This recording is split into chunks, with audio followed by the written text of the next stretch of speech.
갈라디아서 4장. 이 말이 무슨 뜻인지 말씀드리겠습니다. 상속자가 미성년일 때는 종보다 나을 것이 없습니다. 그는 법적으로는 모든 유산의 주인이지만 아버지가 정해놓은 자유의 때까지는 가정교사나 유산관리인의 지배를 받아야 합니다. 우리도 마찬가지입니다. 우리도 어릴 때에는 유치한 교훈, 즉 이 세상의 가정교사와 유산관리인에 둘러싸여 종처럼 명령을 받았습니다. 스스로 행동을 결정할 권한이 없었습니다. 그러나 정하신 때가 찾아 아버지 하나님은 자기 아들을 보내셔서 우리와 마찬가지로 여자에게서 태어나게 하시고 율법의 제약을 받게 하셨습니다. 그것은 율법에 사로잡힌 우리와 같은 사람들을 건지시기 위해서였습니다. 그 결과로 우리는 자유인이 되어 정당한 상속자의 권리를 누릴 수 있게 되었습니다. 이제 여러분은 하나님의 자녀로 완전히 입양되었다고 자신 있게 말할 수 있습니다. 하나님께서 자기 아들의 영을 우리의 삶에 보내셔서 아빠, 아버지라 부르도록 하셨으니 말입니다. 하나님과 친밀한 대화를 나눌 수 있는 특권을 가졌으니 여러분은 이제 종이 아니라 자녀입니다. 그리고 자녀이면 유산을 완전히 물려받을 수 있는 상속자이기도 합니다. 전에 여러분이 하나님을 개인적으로 알지 못하던 때에는 신성과는 아무 상관이 없는 신들에게 종노릇했지만 이제는 진짜 하나님을 알게 되었습니다. 아니, 하나님께서 여러분을 알아주셨습니다. 그러니 어찌 다시 종이 호랑이들에게 굽실거릴 수 있겠습니까? 그런데도 여러분은 특정한 날과 절기와 해와 관련된 모든 전통과 금기와 미신을 두려워하며 꼼꼼히 지키더군요. 여러분과 함께 있으면서 기울인 나의 모든 수고가 연기처럼 사라질까 두려울 따름입니다. 사랑하는 친구 여러분, 내가 여러분과 함께 있을 때에 여러분의 입장에 서려고 노력했던 것처럼 여러분도 나의 입장에 서려고 노력해 주십시오. 그때 여러분은 참으로 다감하고 친절했습니다. 여러분은 개인적으로 나에게 함부로 하지 않았습니다. 여러분도 잘 알다시피 내가 여러분에게 메시지를 전하게 된 것은 내 육체가 병들었기 때문이었습니다. 육체가 병들어 여행을 계속할 수 없게 되었고 나는 여행을 멈추고 여러분과 함께 있지 않으면 안 되었습니다. 내가 여러분에게 메시지를 전하게 된 것은 바로 그 때문입니다.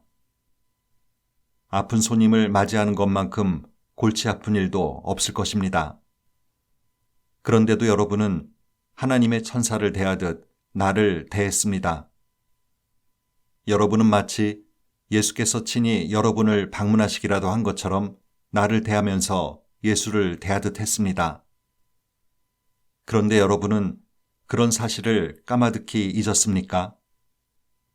그 당시 여러분이 느꼈던 그 만족은 다 어떻게 된 것입니까? 그때 여러분 가운데는 할 수만 있다면 내게 자기 눈을 빼주려고 한 이들도 있었습니다. 그 정도로 나를 생각한 분이 여러분이었습니다. 그런데 이제는 내가 여러분에게 진리를 말하겠다고 해서 갑자기 여러분의 원수가 되었다는 말입니까? 도무지 믿기지 않습니다. 저 이단 교사들이 여러분에게 장광설을 늘어놓으면서 아첨을 떨고 있지만 그들은 더러운 동기에서 그렇게 하는 것입니다. 그들은 하나님께서 은혜로 열어놓으신 자유의 세계를 보지 못하도록 여러분의 눈을 가려서 자신들을 중요 인물로 돋보이게 하고 여러분으로 하여금 자신들에게서 승인과 지도를 구하게 하려는 것입니다. 선을 열심히 행하는 것은 내가 여러분과 함께 있을 때뿐만 아니라 언제든지 좋은 일입니다. 내가 여러분과 함께 있을 때에는 나라는 사람과 내가 전한 메시지에 관심을 기울이더니 이제는 내가 여러분을 떠났다고 관심을 기울이지 않는 것인가요? 여러분은 내가 얼마나 절절한 심정인지 아십니까? 이 심정은 그리스도의 생명이 여러분의 삶 속에서 드러날 때까지 계속 이어질 것입니다. 나는 지금 산고를 겪는 어머니와 같은 심정입니다. 오, 여러분과 함께 있다면 좋겠습니다. 그렇다면 이렇게 좌절감에서 터져나온 냉담한 편지 형식의 글을 보내지 않아도 되었을 테니까요. 율법에 흠뻑 빠진 여러분, 내게 말해보십시오. 여러분은 율법을 자세히 살펴보았습니까? 기억하겠지만 아브라함에게는 두 아들이 있었습니다. 하나는 여종의 아들이고 다른 하나는 자유인 여인의 아들입니다. 여종의 아들은 인간적인 묵인 아래 태어났고 자유인 여인의 아들은 하나님의 약속으로 태어났습니다. 이것은 지금 우리가 다루고 있는 주제를 잘 설명해 줍니다. 그 두 출생 방식은 하나님과 관계를 맺는 두 가지 방식을 가리킵니다.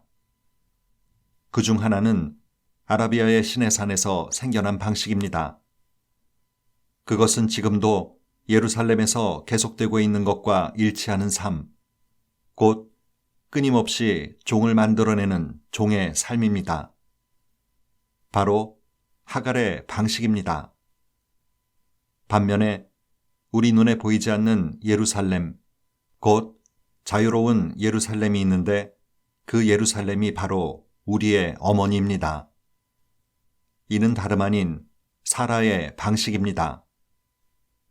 이사야가 기록한 것을 기억해 보십시오. 즐거워하여라. 아이를 낳지 못하는 여인아. 환성을 올려라. 산고를 겪어보지 못한 여인아. 아이를 낳지 못하던 여인의 자녀가 선택받은 여인의 자녀보다 훨씬 많기 때문이다. 친구 여러분, 여러분은 이삭과 같은 약속의 자녀라는 것이 분명하지 않습니까? 하갈과 사라의 시대에는 부정한 묵인 아래 태어난 아이 이스마엘이 신실한 약속으로 성령의 능력으로 태어난 아이 이삭을 괴롭혔습니다. 여러분이 지금 예루살렘 출신의 이단자들에게 괴롭힘을 받는 것은 바로 그런 일의 되풀이라는 점이 분명하지 않습니까? 우리가 어찌해야 하는지 성경은 이렇게 말하고 있습니다. 여종과 그 아들을 내쫓아라. 종의 아들은 자유인 아들과 함께 상속을 받을 수 없기 때문이다. 그렇다면 분명하지 않습니까? 우리는 여종의 자녀가 아니라 자유인 여인의 자녀입니다. 5장. 그리스도께서 우리를 해방시켜 자유로운 삶을 살게 해주셨습니다. 그러니 굳게 서십시오. 그 누구도 다시 여러분에게 종의 멍에를 씌우지 못하게 하십시오. 나는 단호하게 말씀드립니다. 여러분 가운데 누군가가 할례를 받고 여타의 율법 체계에 굴복하는 순간 그리스도께서 애써 쟁취하신 자유라는 선물은 사라지고 맙니다. 거듭해서 경고합니다. 할례의 방식을 받아들이는 사람은 그리스도 안에서 이루어지는 자유로운 삶의 유익을 율법이라는 종의 삶의 의무로 바꾸는 자입니다. 나는 여러분이 의도한 것이라고는 생각하지 않지만 그런 일이 실제로 일어나고 있습니다. 여러분이 종교 활동에 기대어 살려고 하는 순간 여러분은 그리스도에게서 떨어져 나간 것이며 은혜에서 떨어져 나간 것입니다. 그러나 우리는 성령과의 만족스러운 사귐을 애타게 기다리고 있습니다. 그리스도 안에서는 종교적 의무를 성실히 준수하거나 무시하거나 아무 차이가 없기 때문입니다. 중요한 것은 그보다 훨씬 내적인 것입니다. 그것은 다름 아닌 사랑으로 표현되는 믿음입니다. 여러분은 아주 잘 달리고 있었습니다. 그런데 누가 여러분의 길에 끼어들어 여러분을 참된 복종의 길에서 멀어지게 했습니까? 그러한 탈선은 애초에 여러분을 경주로 불러주신 분께로부터 온 것이 아닙니다. 이 말을 그저 한 귀로 듣고 흘려보내지 마십시오. 여러분도 알다시피 약간의 누룩이 순식간에 반죽 전체를 부풀어 오르게 합니다. 주님은 내 마음 깊은 곳에 여러분이 변절하지 않을 것이라는 확신을 주셨습니다. 그러나 누구든지 여러분을 흔드는 자는 하나님의 심판을 받게 될 것입니다. 내가 다마스쿠스 길에 들어서기 전에 그랬듯이 지금도 계속해서 할례의 방식을 전하고 있다는 소문은 터무니없는 것입니다. 만일 그렇다면 왜 내가 지금도 박해를 받겠습니까? 내가 그 낡은 메시지를 전하면서 이따금 십자가를 언급한다면 아무도 기분 상하지 않을 것입니다. 그처럼 물에 물 탄 듯한 메시지는 아무도 상관하지 않습니다. 할례에 집착하여 여러분을 선동하는 자들은 아예 끝까지 가서 거세하는 편이 좋겠습니다.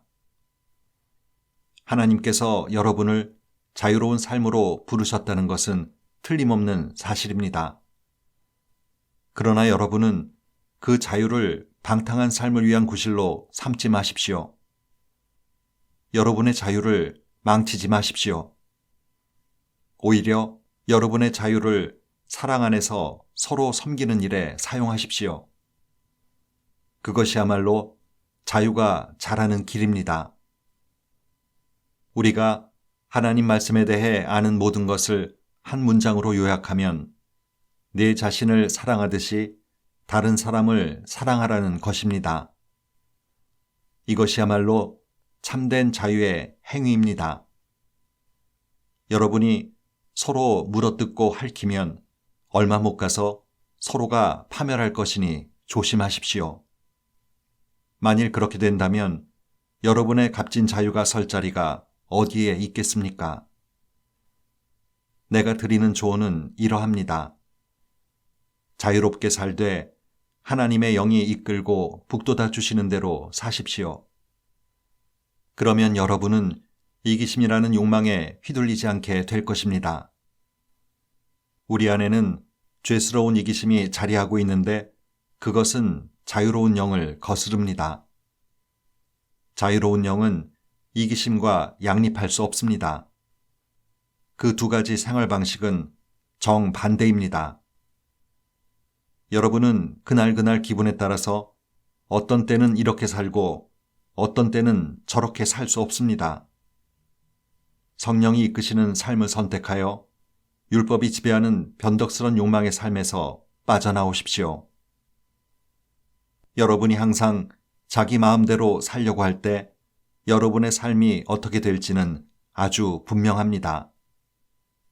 사랑 없이 되풀이되는 값싼 섹스, 악취를 풍기며 쌓이는 정신과 감정의 쓰레기, 과도하게 집착하지만 기쁨 없는 행복, 껍데기 우상들, 마술쇼 같은 종교, 편집증적 외로움, 살벌한 경쟁, 모든 것을 집어삼키지만 결코 만족할 줄 모르는 욕망, 잔인한 기질, 사랑할 줄도 모르고 사랑받을 줄도 모르는 무력감, 찢겨진 가정과 찢어진 삶, 편협한 마음과 왜곡된 추구, 모든 일을 경쟁자로 여기는 악한 습관, 통제되지도 않고 통제할 수도 없는 중독, 이름뿐인 꼴사나운 공동체 등이 그것입니다.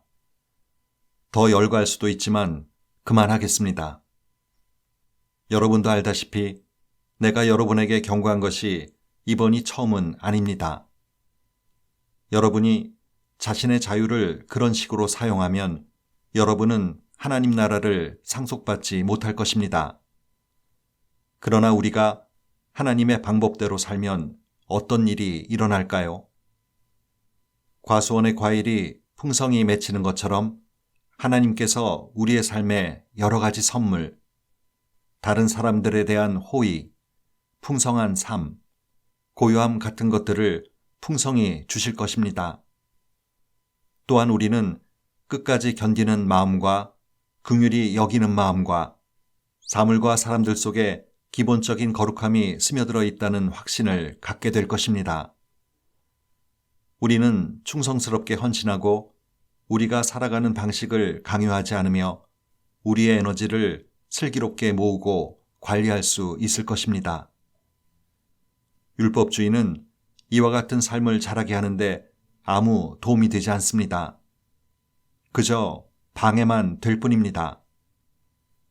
그리스도께 속한 사람들에게는 자기 마음대로 사는 삶이나 남들이 필요하다고 말하는 것에 부안해동하는 삶이 영원히 끝났습니다. 그들은 그런 삶을 십자가에 못 박았습니다. 이것이 우리가 선택한 삶, 곧 성령의 인도를 받는 삶이니 그 삶을 그저 머릿속 사상이나 마음속 감정으로 여기지 말고 그 삶에 담긴 뜻을 우리 삶 구석구석에 힘써 적용하십시오. 마치 우리 가운데 누구는 더 낫고 누구는 모자라기라도 한 것처럼 비교하지 말아야 한다는 뜻입니다. 우리에게는 살면서 해야 할 훨씬 흥미로운 일들이 많습니다. 우리는 저마다 하나님의 독특한 작품입니다. 6장. 친구 여러분, 창조적으로 사십시오. 누군가 죄에 빠지거든 너그러운 마음으로 그를 바로잡아주고 여러분 자신을 위해 비판의 말을 아끼십시오. 여러분도 하루가 가기 전에 용서가 필요하게 될지 모르기 때문입니다. 눌린 사람들에게 몸을 굽혀 손을 내미십시오. 그들의 짐을 나누어 짐으로써 그리스도의 법을 완성하십시오. 자신이 너무 잘나서 그런 일을 할 수 없다고 생각한다면 여러분은 대단한 착각에 빠진 것입니다. 여러분 자신이 어떤 사람이며 여러분에게 맡겨진 일이 무엇인지 조심스럽게 살핀 다음에 그 일에 몰두하십시오. 우쭐대지 마십시오. 남과 비교하지 마십시오. 여러분은 저마다 창조적으로 최선의 삶을 살아야 할 책임이 있습니다. 여러분이 스스로 설 수 있을 만큼 성숙해진 것은 훈련을 받았기 때문인데 여러분은 여러분을 훈련시킨 사람들과 넉넉한 마음으로 삶을 공유해야 합니다.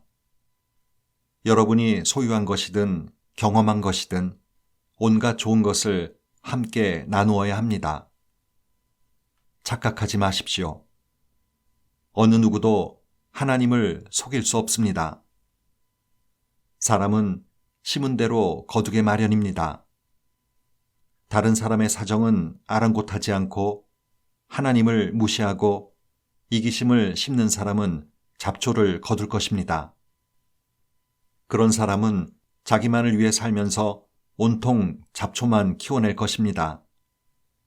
그러나 하나님께 대한 응답으로 심고 그것을 키우는 일을 하나님의 영에게 맡기는 사람은 참된 삶, 곧 영생이라는 알곡을 거둘 것입니다. 그러니 선을 행하되 지치지 마십시오. 포기하거나 중단하지 않으면 때가 되어 좋은 알곡을 거둘 것입니다. 그러므로 이제 기회가 있을 때마다 모든 사람의 유익을 위해 힘쓰십시오. 믿음의 공동체 안에 있는 가까운 사람들에게로부터 그 일을 시작하십시오. 마지막으로 나는 내가 여러분에게 말씀드린 것이 얼마나 중요한지 강조하기 위해 이렇게 굵은 글씨로 손수 씁니다. 할례의 방식을 여러분에게 강요하려는 자들에게는 오직 한 가지 동기밖에 없습니다. 그들은 손쉬운 방법으로 남들 앞에서 좋게 보이려고 할 뿐 믿음으로 살겠다는 용기, 곧 그리스도의 고난과 죽음에 참여할 용기는 없습니다. 그들이 율법에 대해 하는 말은 모두 헛소리에 불과합니다. 정작 그들 자신은 율법을 지키지 않습니다. 그들은 율법을 준수할 때에도 지극히 자의적으로 취사 선택합니다. 그들이 여러분에게 할례를 받게 하려는 것은 여러분을 자기 편으로 끌어들여 자신들의 성공을 자랑하려는 것입니다. 비열한 행동이 아닐 수 없습니다. 그러나 나는 우리 주 예수 그리스도의 십자가만을 자랑하겠습니다. 그 십자가로 말미암아 나는 이 세상에 대해 십자가에 못 박혔고 남을 기쁘게 하거나 남이 지시하는 하찮은 방식에 나를 끼워 맞추려는 숨막히는 분위기에서 벗어났습니다. 여러분은 이 모든 일의 핵심이 무엇인지 알겠습니까? 그것은 할례를 받거나 안 받거나 하는 일과 같이 여러분과 내가 하는 일에 있지 않습니다. 핵심은 하나님께서 지금 하고 계신 일에 있습니다.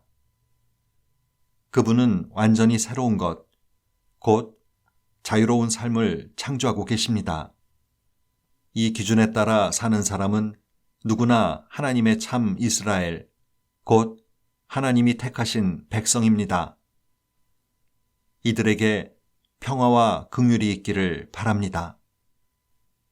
아주 솔직히 말씀드리자면 나는 더 이상 이런 말다툼에 시달리고 싶지 않습니다.